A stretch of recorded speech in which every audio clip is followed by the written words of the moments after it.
Au sujet de cette conférence, c'est qu'est-ce que le panafricanisme révolutionnaire? Et je voudrais rappeler ici les fondements du panafricanisme révolutionnaire. Parce que bon, alors, par les temps qui courent,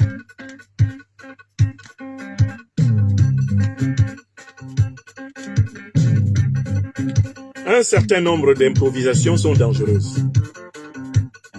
Bon, allez, écoutez.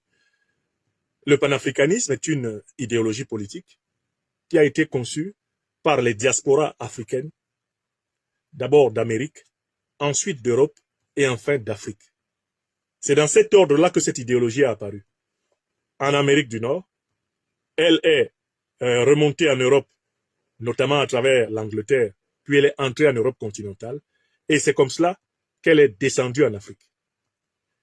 La première des choses qu'une Africaine ou un Africain cultivé savent, c'est que l'idéologie panafricaniste a été pensée par des Africains des diasporas. Là-bas, aux États-Unis, ce sont les premiers Africains qui écrivent pour revendiquer leur identité culturelle africaine, pour revendiquer la légitimité du retour en Afrique, pour revendiquer la nécessité que les Africains du monde entier qui ont été soumis à la traite négrière, l'Afrique qui est en train d'être agressée par les puissances coloniales, que tout ce monde s'unisse afin de se faire respecter sur tous les continents. Panafricanisme, ce n'est pas l'afro-africanisme, c'est le panafricanisme. Dans ce mot panafricanisme, il y a deux termes qui sont combinés.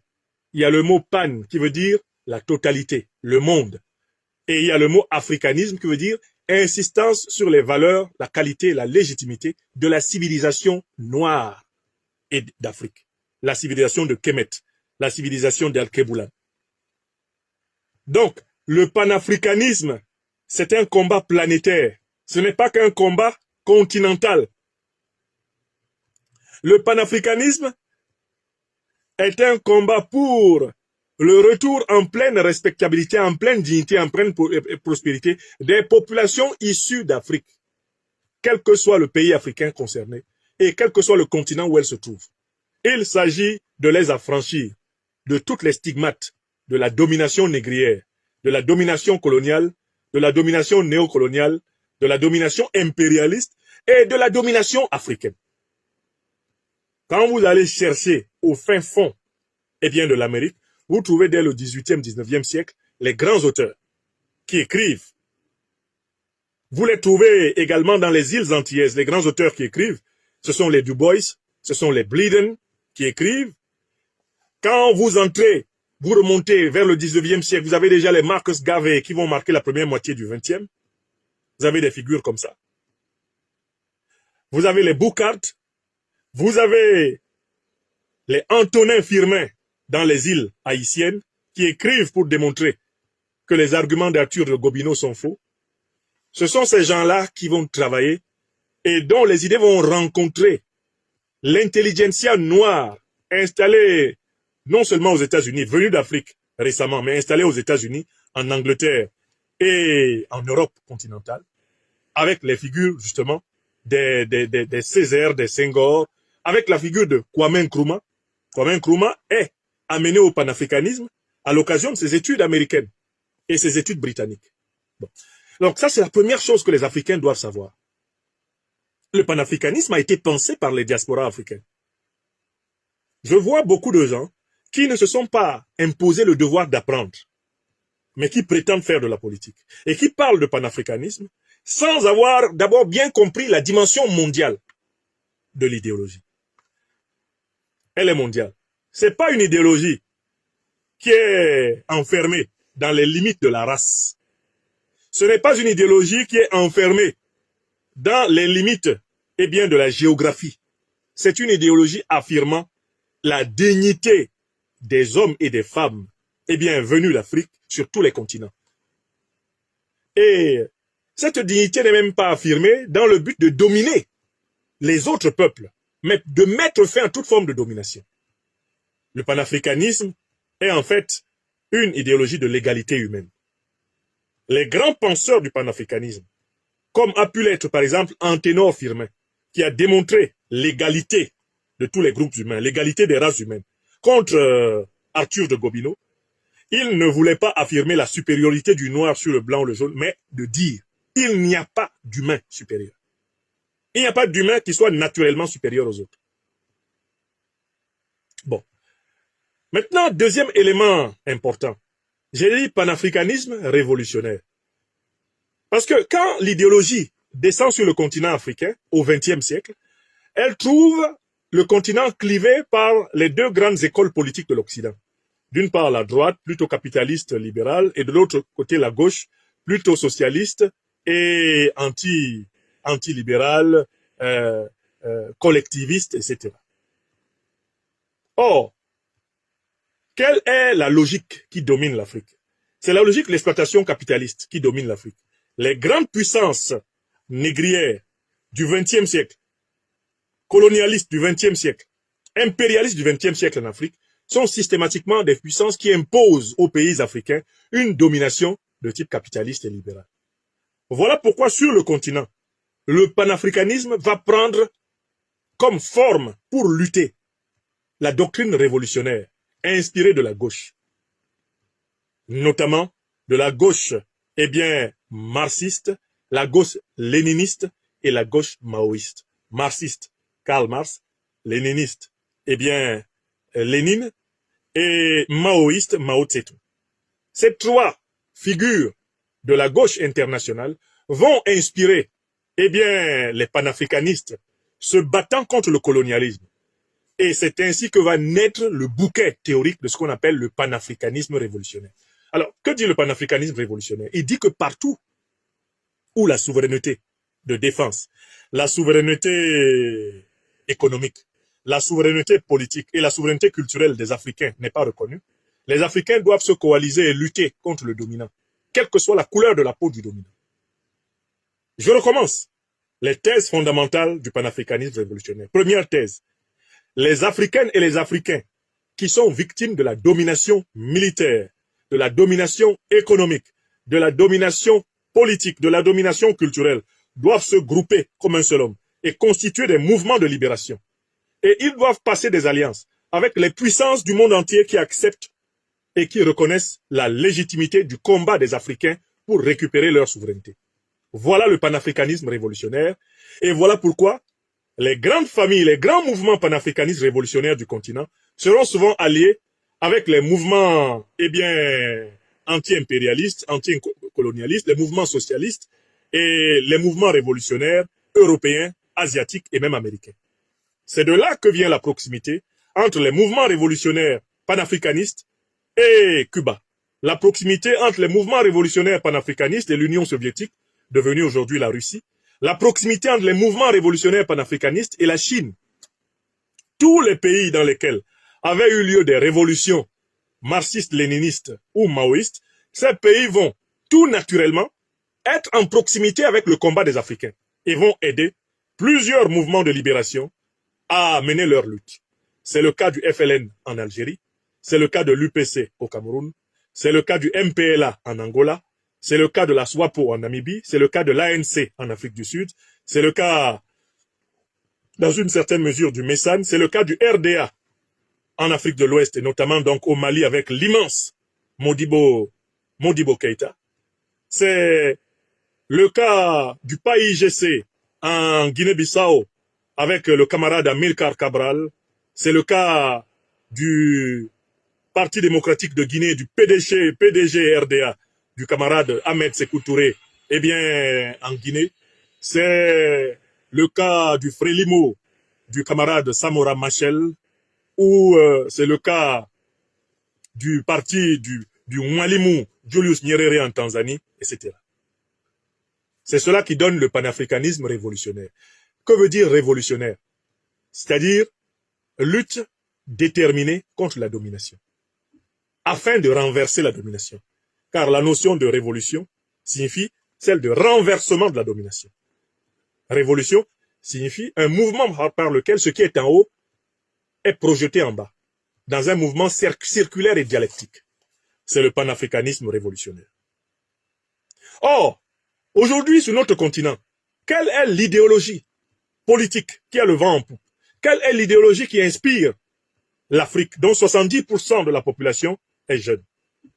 Incontestablement, c'est l'idéologie panafricaniste, révolutionnaire. Et quels sont les 3 pays qui aujourd'hui sont regardés par les Africains comme marchands sur la trace des grands du XXe siècle, du XIXe, du XVIIIe? Mais c'est incontestablement le Mali du général d'armée Assimi Goïta, le Burkina Faso du capitaine Ibrahim Traoré et le Niger du président Abdourahmane Tchani. Pourquoi intéressent-ils les Africains? Parce qu'ils opèrent des changements révolutionnaires.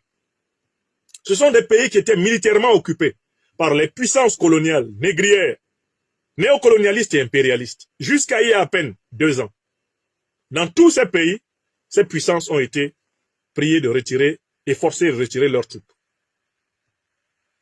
Ce sont des pays qui sont dans un processus de récupération de leur souveraineté économique. L'un des événements les plus attendus du continent africain, c'est l'émergence de la monnaie souveraine de l'AES. Ce sont des pays qui ont refusé la propagande et le chantage démocratique et droits de l'homiste des puissances occidentales, pourtant principales violatrices des droits de l'homme dans l'histoire du monde. Oui, ces pays ont refusé ce chantage pour se juger sur leurs propres critères. Les critères moraux, éthiques, les critères politiques issus de la tradition politique africaine et de l'expérience africaine. Mais pourquoi ces pays refusent-ils d'être jugés de l'extérieur? Mais parce que ces pays savent ce que M. Sarkozy a reconnu. Vous ne pouvez pas vous faire enseigner la moralité politique par des gens qui reconnaissent ceci à propos de la nature de leur pratique politique. M. Sarkozy, quelle est la nature de la pratique politique de l'Europe dans l'histoire? Et pourquoi est-elle discréditée pour être professeur de morale politique pour les Africains de ce siècle? Oui. Je vais vous dire une chose. Allez-y.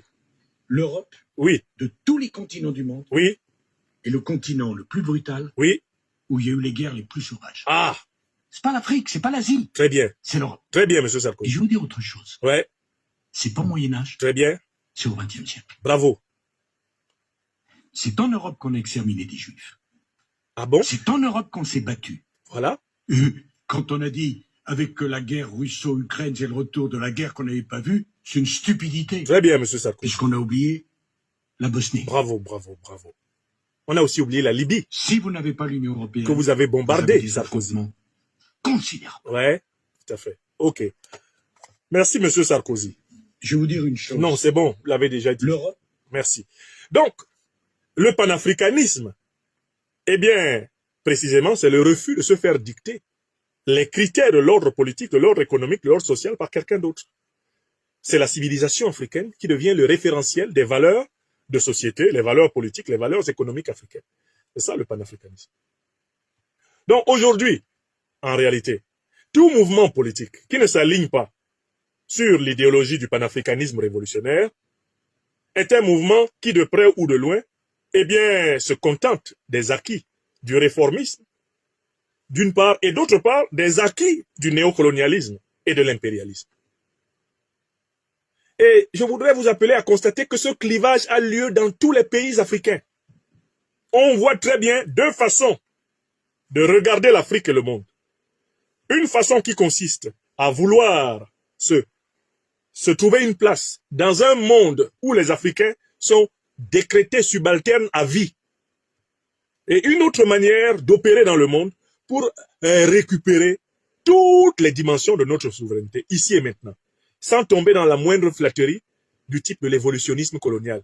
Prenez d'abord un peu, dans 50 ans, vos enfants prendront d'abord ensuite un peu, dans 150 ans, vos arrière-petits-fils vont prendre un peu. Cette théorie-là, eh bien, si elle était vraie, Singapour, qui était moins développé que beaucoup de pays africains en 1960, ne serait pas plus développé que la plupart des pays africains en 2025.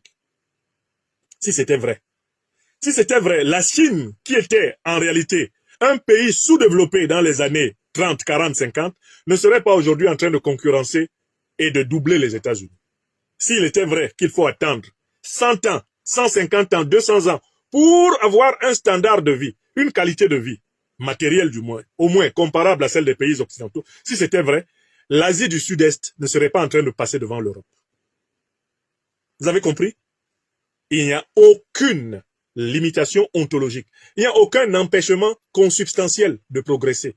Il n'y a rien qui empêche véritablement les Africaines et les Africains de construire de belles cités, de belles campagnes, de construire une belle nature, de faire de l'Afrique, eh bien, ce qu'elle n'aurait jamais dû cesser d'être, non seulement le continent le plus riche, mais le continent le mieux géré et le mieux gouverné de la Terre.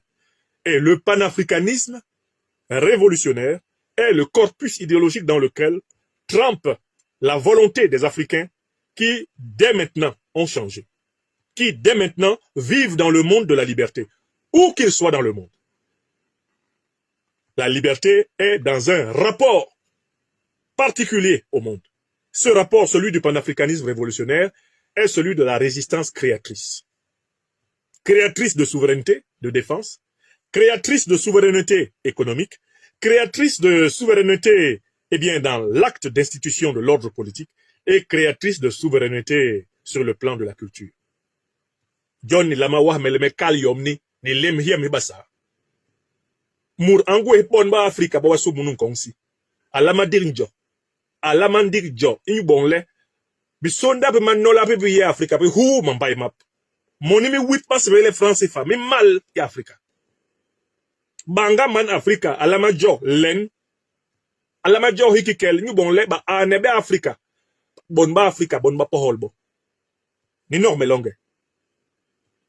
Banga man Afrika ambongo lembi Afrika. Ni makende mo maso. Ni gweha yoso. Nyu yile Afrika ye longbusu munun konsi. Tilana yomi. Tilana. Tilana. Tilana. Mais oui, le rapport à la langue africaine, le rapport à l'histoire africaine, le rapport à la tradition africaine, il doit être renoué. Et c'est à cela qu'on reconnaît le panafricaniste. Il ne délègue pas aux autres le devoir de parler la langue africaine pour lui. Il la parle. Et s'il ne la connaît pas, il l'apprend, où qu'il soit sur la terre. Écrivez ça. Tilana Iyomi. Tilana Yo. Il ne fait pas semblant de la parler. Il la parle vraiment. Il poétise dans cette langue. Il rêve dans cette langue. Il transmet dans cette langue. Il enseigne dans cette langue. Il calcule dans cette langue. Il théorise dans cette langue. Le panafricaniste. Ce n'est pas un complexé. Il n'est complexé de rien du tout. Il est quelqu'un qui est déterminé à faire vivre dans toute sa richesse la belle civilisation dont il a hérité. Et qui ne pâlit ni de jalousie ni d'envie devant ce que les autres considèrent comme le summum de l'heure. Il respecte la beauté et la diversité de l'œuvre du genre humain sans tomber dans le moindre complexe d'infériorité envers qui que ce soit sur la planète.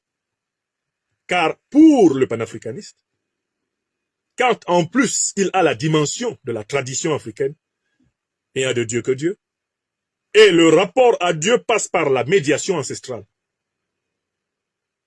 La médiation ancestrale est le chemin le plus sûr qui mène entre l'individu et son créateur. C'est le lien le plus certain. Si nous sommes des créatures, et si Dieu Tout-Puissant est notre créateur, mais il nous a donc créés par la procréation de nos ancêtres. Donc les Africains possèdent en réalité le culte le plus logique de la terre. Tu te rapportes au Tout-Puissant en respectant bien la lignée par laquelle tu es sorti de lui. La filiation ancestrale. Et donc, un Africain qui renie sa filiation ancestrale a renié Dieu lui-même. Et toutes les écritures sacrées de toutes les religions disent bien « honore ton père et ta mère ». Et ainsi, tes prières à ton Créateur, Dieu Tout-Puissant, seront agréées. Le père et la mère dont on parle ici, ce sont les ancêtres angélisés, par lesquels et à travers lesquels, à travers la procréation desquels, nous fûmes créés. Donc l'Africain doit être à l'aise avec les catégories métaphysiques, les catégories politiques, les catégories économiques, les catégories culturelles tirées de sa tradition. Et il doit travailler à non seulement les adapter, mais à les féconder, à les rendre encore plus aptes à répondre à ses aspirations et à proposer au monde un chemin meilleur, celui d'une civilisation, de l'harmonie avec soi-même, de l'harmonie avec autrui, de l'harmonie avec la nature, de l'harmonie envers le monde surnaturel. cette civilisation que nous appelons la civilisation de la Mahat. Voilà l'assise spirituelle du panafricanisme révolutionnaire. Alors, ceux qui ne veulent pas creuser dans cette direction, incontestablement, vont être largués par les événements qui se succèdent sur le continent. Les événements qui se succèdent sur le continent africain vont laisser sur le carreau tous ceux qui ne se mettent pas au diapason du panafricanisme révolutionnaire. Ceux qui veulent simplement exploiter les forces panafricanistes révolutionnaires pour réaliser leurs objectifs réformistes et conservateurs de l'ordre néocolonial et de ses héritages, tout cela vont être doublés parce que la force du panafricanisme révolutionnaire, elle brise toutes les ruses. C'est ce que je voulais dire. Et je voulais faire ce rappel sur ce que c'est que le panafricanisme révolutionnaire. Révolutionnaire signifie en lutte permanente contre l'injustice, renversant partout les injustices là où elles se forment. La société humaine, par définition, crée toujours des injustices. Qu'elle le veuille ou non, toute société génère des injustices. Donc en fait, le panafricanisme est une forme de vigilance du citoyen, de la citoyenne africaine envers la société, afin qu'elle ne génère pas davantage d'injustice que de justice, de fausseté que de vérité, de bien, qu'elle ne génère pas davantage de maux que de bien, et qu'elle aide l'homme à réussir sa traversée terrestre, son passage de la forme animale à la forme, angélique, qu'on appelle encore la forme ancestrale. C'est ce rappel que je voulais faire, et je ferai de temps en temps comme ça des rappels de notions que certains prennent à la légère. La première chose, abonnez-vous à cette page, cliquez sur le bouton s'abonner qui s'affiche juste en bas. Et la deuxième chose, cliquez sur la cloche de notification pour ne rater aucune des vidéos que je publie ici très régulièrement. Retrouvez KDW Africa sur YouTube, Facebook, TikTok.